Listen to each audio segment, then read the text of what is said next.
because nobody's your competition. But sometimes when we're in the thick of things, we look at other people as competition.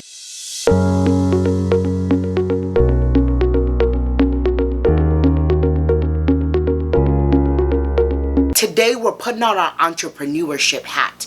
Today we are putting on our Bob the Builder hat, because we are building a business and a brand. Hi lovies, welcome back to my channel. My name is Fumi Ford. I'm a wife, I'm a mom, I'm a content creator based out of Birmingham, Alabama, but she's a Niger babe. Nigerian born. My channel is all things fashion, travel, entrepreneurship, and luxury. We are talking all things entrepreneurship, aka content creation, aka influencing 101. Now, if you don't follow me on Instagram, please think about following me there. I have a special group just for content creators called Creator Corner, where we do once a month Zoom calls to talk about affiliate marketing, how to make money, how to pitch, pretty much anything that has to do with content creation. That's what we talk about, as well as giving tips and calendars every single month about what to post, how to post, and just how to succeed as a content creator in this cutthroat industry. That is what this video is going to be about today. I asked my Content Creator Corner to send in questions about content creation, and so I wanted to answer a couple of those questions for them, as well as for my YouTube community. I recently just got monetized on YouTube about a week ago, so I'm still trying to figure out YouTube monetization. Baby, YouTube monetization. I can't even get the words out. I'm trying to figure out YouTube monetization. As soon as I start figuring that out, I will definitely come back with a video that's helpful, insightful, and easy to understand. So let's get into some of the questions that they sent to me. If you're not a part of this channel, please think about hitting that subscribe button. I would love to have you as part of my community. But let's pull up the questions. I have them here on my handy dandy notebook, aka phone. If you know, you know. If you were a Blue's Clues kid. I also have my water bottle, because so I'm going to be sipping from it. It is like 10 o'clock at night.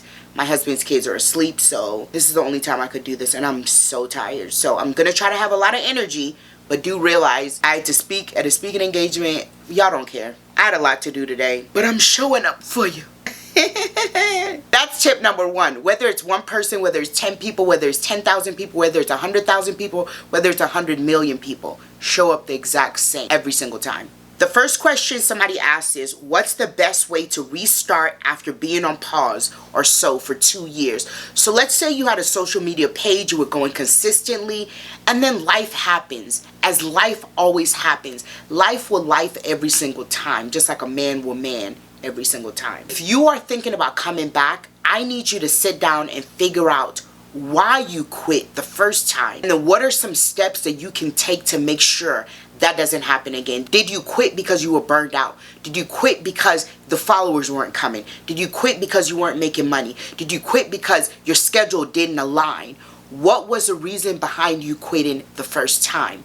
Once you figure out what that reason is, you can better set up plans so that it doesn't happen again. If you quit because you didn't have time, then come up with a schedule that works with your schedule. If you quit because the followers weren't coming, then maybe your thinking wasn't aligned correctly in the first place. If you quit because the money wasn't coming quick enough, baby, you're going to quit every single time. You have to get into content creation for something other than money. The money will come as a byproduct of the passion and the value that you put out. If you quit because life happened, well, figure out how life can still happen, but you can still stay consistent to this goal of content creation. So one, figure out why you stopped in the first place. And then two, set a plan in place to make sure you don't quit again. And then lastly, jump head first into it. Don't sit up here and say, oh, I'm back after 10,000 years. Like, you can do I'm back after 10,000 years, but the next video needs to be value that you're adding to your community. The next picture needs to be something that you're giving back, some great graphic, some great caption, some great reel. It needs to be something that educates, motivates, and inspires in some way. So that's how you restart after 2 years. I did it after I had my son. I quit for 2 years, and then I came back and I jumped right into it. Was it easy? No. Did I lose a lot of followers while I was gone? 1000% yes. Was I happy I did it? 1000% yes, because I wanted to spend time with my kid. I learned a lesson when I came back? Yes. And did I jump right back in? Also yes. Also yes. In detail, what is a media kit? A media kit is like your press kit or a resume that you give to brands and even news stations, events you want to go to. It is the resume of your content. It is a resume of the work, the body of work that you have done. A media kit can include your rate sheet, but not necessarily. You can just have a media kit with brands you've worked with, your demographic, your following on all your social medias, some brands you've worked with before, a little bio about yourself and some pictures. I'll put a picture to the side of just like a generic media kit off of Google. So media kit, think about it, a media kit is a resume. That's really all it is. How do you stay motivated when growth isn't matching your consistency? Wow. This is a really, really great question. We've all been there. We've all been there where we have done the most, the least. We've all been there where we've seen that girl that's taking grainy iPhone pictures of her nyash and putting it on the internet for 1 million views. Get more than us, and we are actually creating content. We're editing, we're putting in work, we're staying up late, we're waking up early, we're getting our cameras out, we're getting our DSLRs out, we're getting our iPhones, we're setting up whole lighting situations for 10 views. It can get so discouraging. I want you to acknowledge that it is discouraging. That's one. Like, I don't want you to sugarcoat it. I don't want you to say, well, I just keep going, and by the grace of God, I'm just gonna keep trudging on. No, baby, it sucks. It sucks. It feels horrible to see other people who are doing more or doing less than you do better than you. One thing I always say is feeling jealous is not the bad thing. Feeling jealous of somebody else is not inherently bad. We all have been jealous of one person in one way or another. What you do with that jealousy, that's the problem. If you allow it to stop you, if you allow it to make you step back, if you allow it to make you judge that person, if you allow it to make you hate that person, if you allow it to make you think thoughts that are not good about that competitor, because nobody's your competition, but sometimes when we're in the thick of things, we look at other people as competition. If you allow that jealousy to make you either step back or be angry, that's when it becomes a bad thing. But when that jealousy can motivate you to run harder, to focus on your own goal, to bless that person who's doing well and say, sis, I see you, keep doing well, and then you turn back and focus on your goal, jealousy inherently is not a bad thing. It's what you do with those feelings and those emotions of jealousy. That's where good or bad comes in. So if you see somebody else doing better than you and you are being consistent and you're not doing that well, step back and say, woo, I need to take a break. Even if it's a day of me not looking at social media, I need to step back and recalibrate as to why I am on here. Now, do you want visibility? Yes, of course. Do you want to go viral? Maybe, yes. But at the end of the day, if 10 people saw it and it changed one person's life, you are doing amazingly well. And let me tell you something, consistency will always, always outdo virality. That girl that stayed consistent to her goals, her morals, even though she never went viral, will probably last longer in the industry than the girl who went viral every other day. Virality does not bring money. I know a lot of people that are viral and have millions and millions and millions of views and don't have $10,000 in their bank account. Stay consistent even when no one is watching. Is the adage, will you be able to clap for yourself when nobody else is clapping for you? When you get into content creation, you are going to be consistent and it's not going to show on paper. You have to keep being consistent. So set up in your mind, no matter what it looks like, I'm going to stay consistent to my goal. I'm not here for the money. I'm not here for the accolades. Is the money good? Yes. Is the accolades good? Yes. But that's not what I'm here for. I'm here to serve a purpose. I'm here to do my passion. I'm here to touch somebody's life.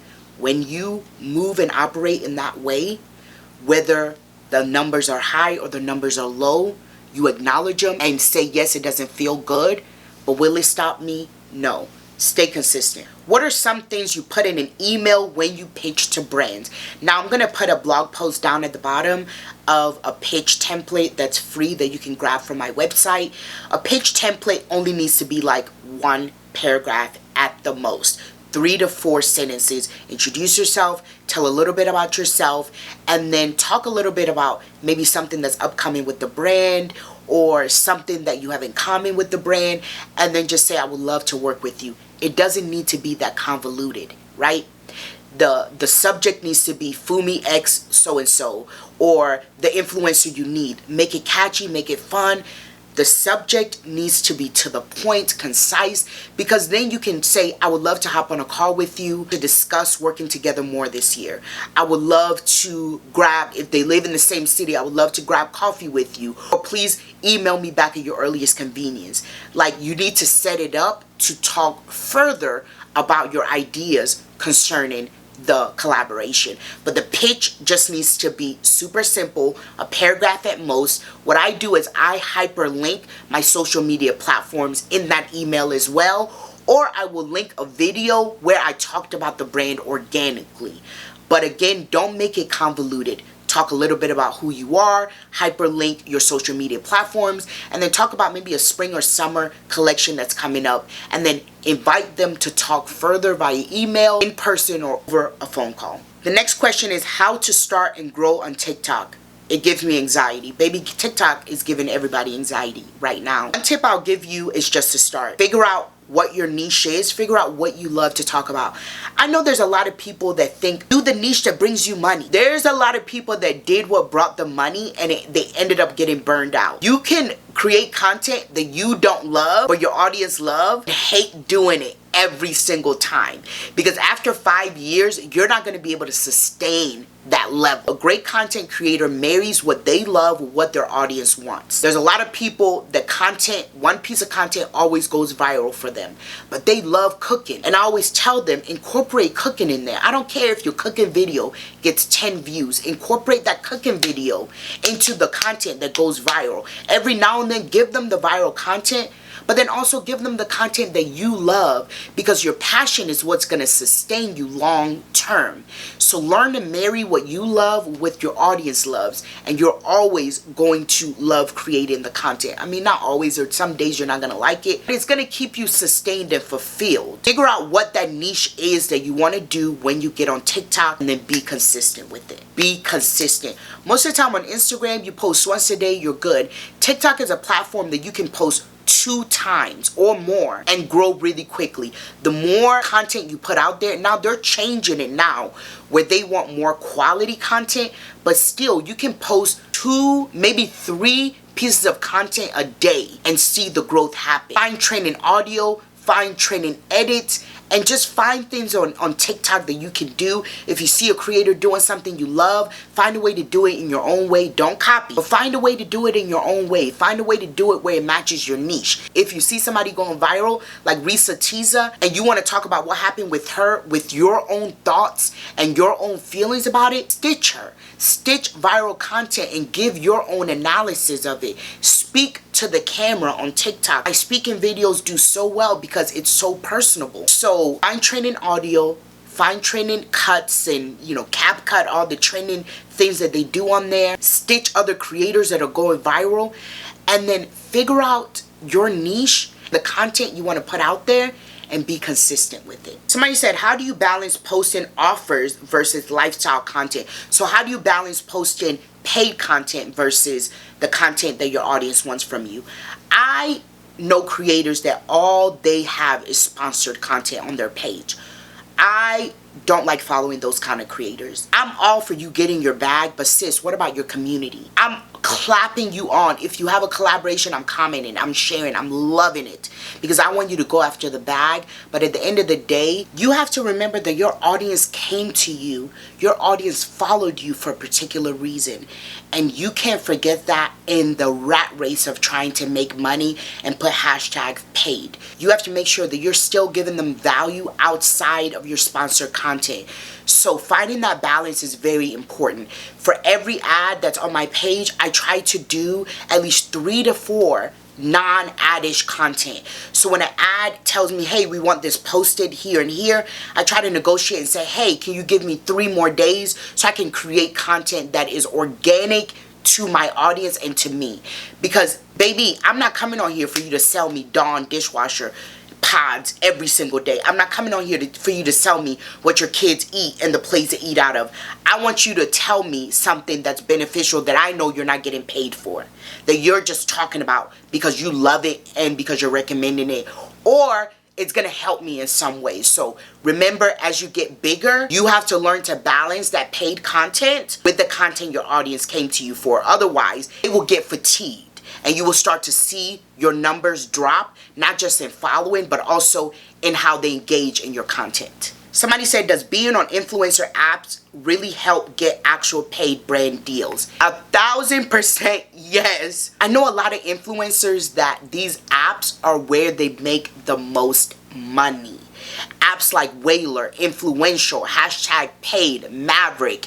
There's so many apps out there, influencer platforms, that bring in real money. I remember last year, just off of one app alone, I made in the last 2 months of 2023, I made $70,000. They kept bringing in jobs and jobs. That was just the last 2 months of the year. Imagine how much I made the beginning of the entire year. These apps, they pay really well. And a lot of them allow you to negotiate usage, exclusivity, paid usage. They allow you to negotiate your prices on the app. So I would say join every influencer app. Even if you don't keep up with it, at least have a presence on these influencer and affiliate platforms. Keep up with them every year. Go and update it. Make sure that your social media pages are still linked inside of the app, and then constantly be checking them for upcoming jobs. If you are not on influencer and affiliate platforms, please get on them today. I'm going to put a list to the side of some of my favorites, and I'm going to link a blog post down below of a list of influencer platforms and affiliate platforms that I absolutely love. But yes, they will get you paid. Somebody asked, how can I overcome lack of consistency in 2024? Ooh, baby. Let me take a sip for this one, baby. Consistency is a 4-letter word. Take it from me, because I was not consistent on YouTube till this year. I started YouTube, put up 3 videos, and then quit for 9 months. And then came back. And I'm just now getting monetized on YouTube. So consistency will out-earn virality and anything else. The tip for staying consistent is coming up with a schedule. You have to schedule out your life if you are going to be consistent. Now, there's a difference between consistency and frequency. I'm going to put the definitions down below. Frequency is how much you do something. Consistency is doing it when you say you're gonna do it. A lot of us get confused and think of frequency when we want to really think about consistency. We think we have to post 7 days out of the week in order to be consistent. No, baby, that's frequency. If you say you're gonna post 10 days out of the week, that's the amount of times. That's frequency that you're gonna post. Consistency is posting when you say you're gonna post. So I post videos on YouTube every Wednesday. That is my consistency level. I can't do anything past that. I'm a mom of 2 with a whole husband. I have to keep up on a handstand for every other night. I can't be out here in the basement shooting video after video trying to post 3 videos a week. I'm not going to do it. I'm going to get burned out, and then I'm not going to be consistent. What I can be consistent with is 1 day out of the week. Figure out what your consistency level is and then come up with a schedule.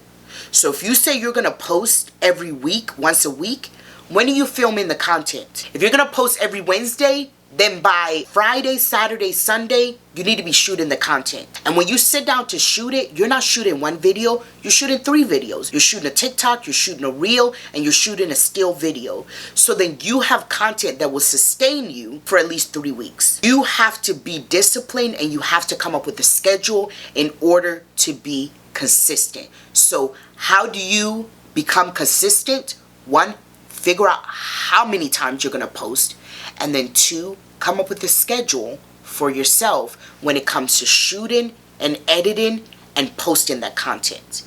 Put it on your calendar. I wish I knew how much work went into content creation. I know the people who work way harder than us. I know that. I just didn't know how all-consuming this would be. How draining, how isolating, and I'm just being for real, how isolating this thing can be. But first getting started, please remember your mental health is paramount over everything else.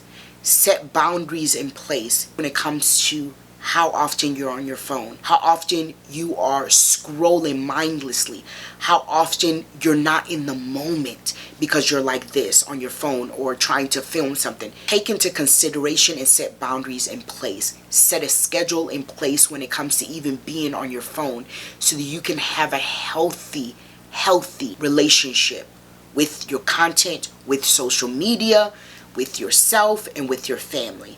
I wish somebody would have told me, Fumi, set boundaries with the consumption level you get into content creation. I know that's not very cute answer, but that's my answer. Comment and let me know what's one thing you wish you had known when you got started. I'm looking to expand. How do I do that without leaving my core audience? I love this. I always talk about content pillars and making sure that you have content pillars in place. You are a multifaceted human being. You're not just a girl that puts on clothes. You're not just a girl that cooks food. You're not just a girl that likes dogs. You're more than that. When you are trying to niche yourself out of one niche, just start creating content around it, right?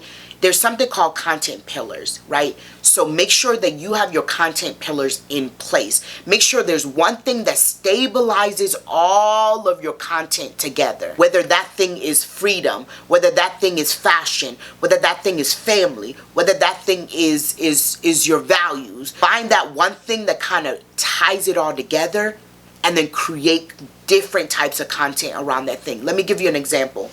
Let's say you are a chef. Make primarily food content, but you want to branch out and show the fashion aspects of yourself. You want to branch out and show, you love trying on clothes, you love makeup, you love all these things. But how do you incorporate that when your audience only knows you for cooking? Start out doing. Ready with me to go on a date to this new restaurant that just opened in my city. Outfit that I wear when I'm cooking.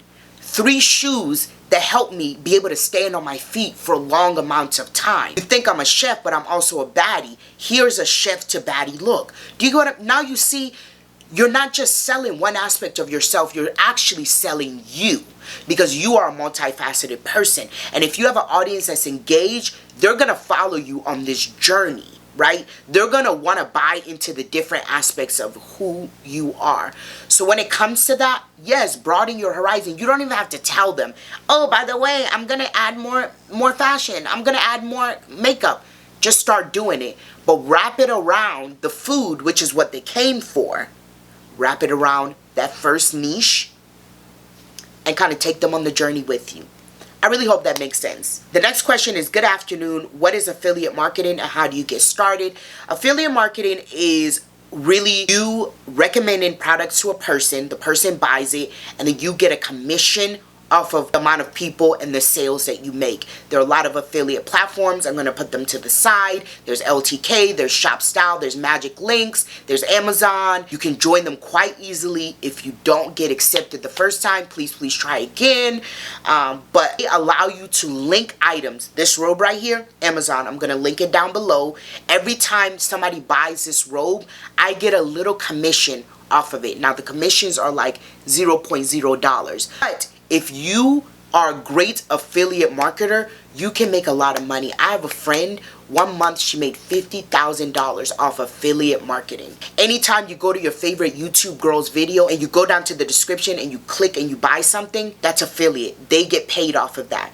Anytime you go on somebody's story and they have a click here and you click and you buy that microphone or you buy the lights or you buy the camera, they get a commission off of it. That is basically what affiliate marketing is. As an influencer, when you first start out, that is the easiest way to make money, is through affiliate marketing. You want to teach your audience how to shop. You want to teach your audience about the different platforms that you're on. You want to link the platforms that you're on in your bio, in your stories. Consistently talk about it. Consistently talk about products that you love with integrity and truth, and your audience will consistently buy and you will make money every single month. And sometimes it's even residual money, because if you set up an LTK, people can buy from that LTK months and months and years later on. Your Amazon storefront, you can set it up one time and people can go click and buy things you linked years and months ago. So affiliate marketing is simply people buying items and you getting paid based off of either clicks or sales. Next question is, I feel like I don't have a content space to record. How do I create one? I'm gonna touch your hand when I say this. Baby, use what you got until better comes. Find a little corner that's clean. Find a white wall that's clean. Put a little flower to the side. A little pampas bush. Is that what it's called? Papillon. Pampas bush to the side. And just create. You don't have to have a closet system. You don't have to have these nice lights. Find a window, face the window so the light shines on you, white wall behind you or anything behind you that's not cluttered, and just create. And as you keep creating and the money keeps coming, you can spruce up your area. But don't let the lack of a DSLR, don't let the lack of a good lighting, don't let that stop you from creating. A lot of these creators, if you go back and you look at old footage, baby, they were filming in their grandma's dark, damp basement. And look at them now. Your audience wants to go on this journey with you. I mean, they love to see you when you're already up and rich and whatever. But a lot of Jackie Aina and a lot of these big influencers, when they first started, their audience remembers when they were, you couldn't even see their makeup because it was so dark. But they rode with them and rode with them and rode with them. And look at them now. So you feel like you don't have a content space? Sis, you do. If you have a roof over your head, then you have a content space. Go outside, shoot the content, shoot photos outside. Find a nice window, a nice open space in your house with good lighting. Set up your iPhone, set up your Android, and just create the content. And then grow from there and let your audience go on this growth journey with you. But don't let a good camera and a good lighting stop you from creating, because there are people creating with less. You're sitting up here just waiting for what? Sis, get to work. Any tips on managing content creation with a demanding 9 to 5? I had a 9 to 5 when I first started creating content. Scheduling is going to be your best friend. It's pretty much like being a mom. I shoot content at night when my kids are asleep. I sacrifice a lot so I can be there with them and be present with them. And then when they go to sleep or they're taking a nap or they're at school or whatever, I come down and I create. That's the same thing with the job. So if you have a 9 to 5, that means on the weekends you're free. Maybe instead of going out with your girlfriends, skip that brunch and sit at home, put on makeup, and create content. You just have to schedule it a little bit better than, let's say, somebody that doesn't have kids, somebody that isn't married, somebody that doesn't have all these responsibilities. They can just put on makeup any Tuesday afternoon and shoot content. Some of us aren't able to do that, so then we have to be a little bit more strategic in scheduling. When I was working, I shot every Saturday of the week. And then when I got better and I was able to take pictures a lot faster, I shot twice a month, and that would keep me for the entire month. I would shoot a month ahead, so I would have content a month to 2 months ahead. If I knew spring break was coming, I was shooting spring break content in February when I knew I had time. So when you're free from work. It's a holiday, it's a Saturday, it's a Sunday. Schedule that time to shoot the content, and then at night stay up a little bit longer and edit that content. It's a little bit more sacrifice, but sis, if this is something you're passionate about, it's going to be rewarding. And the last question we're going to do for today is, can somebody with low followers get brand deals? The answer is 1000% yes. It may not be the numbers that you think, but yes, I got my first brand deal at 3,000 followers.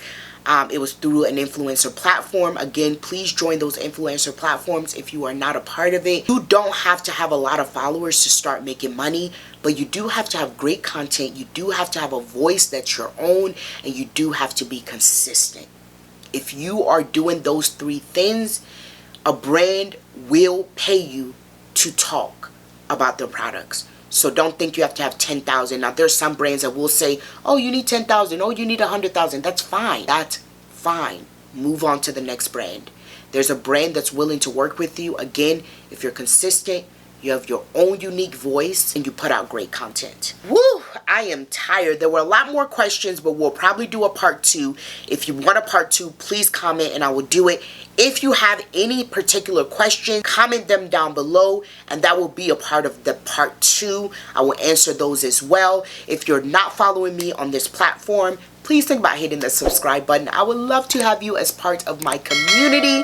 If you're not following me on Instagram, TikTok, or any of my other social media platforms, it is Fumi Ford across all platforms.